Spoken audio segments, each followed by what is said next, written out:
Good morning, friends. Hope you are all fine at your home. My introduction of political theory first chapter continues with the second book. Now, the subjects of dealing of political theory. Our political theory deals with which type of subjects, particularly in our democratic country. Political theory deals with the ideas, principles that shape constitutions, governments, and social life. Our political theory has directly affect our ideas. It directly affects our ideas, our principles, our constitution, our government, even our social life, your life and mine life. They have direct effect. In a systematic manner, it clarifies the meaning of concepts such as freedom, equality, justice, democracy, secularism, and so on. It deals with this type of part also, this type of subjects also. It proves the significance of principles such as rule of law, separation of powers, federal system, separation of powers, judicial review, etc. This is done by examining the arguments advanced by different thinkers in defense of these concepts. Lot of political thinkers, they defend that political theory has its direct impact on these type of points which I told you just now.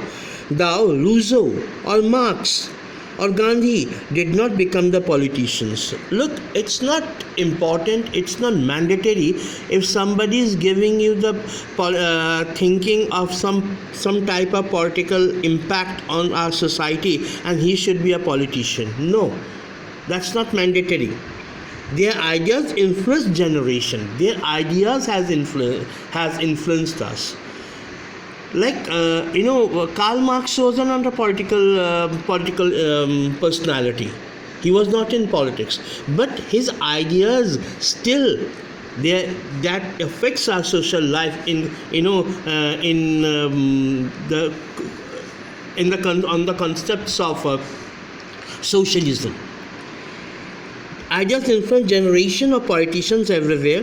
There are also contemporary thinkers who draw upon them to defend freedom or democracy.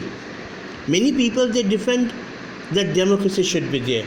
Many people, even political thinkers, used to say there should be no democracy. Right? Democracy or freedom. In our own time, besides examining arguments, political theorists also reflected upon our current political expectancies and point out trends and possibilities for the future of our country. But is all this relevant for us now? Have we not already achieved freedom and democracy? While India is a free and interdependent and independent, questions regarding freedom and equality have not ceased to crop up. This is because issues concerning freedom, equality, democracy arise in many areas of our social life.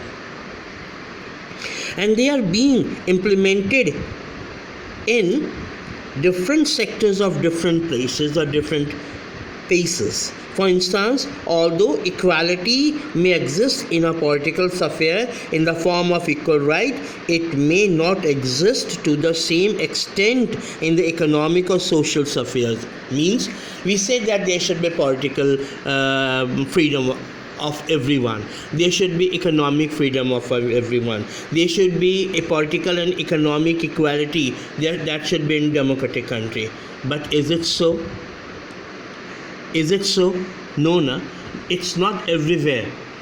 The people who are highly influenced people, right, the people who are rich, they have lot of freedom.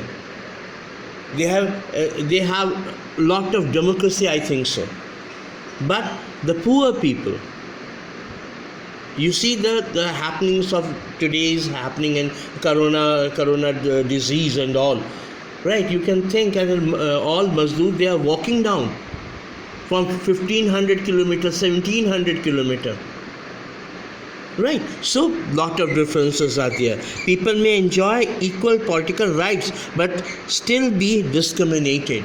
But still, they are discriminated.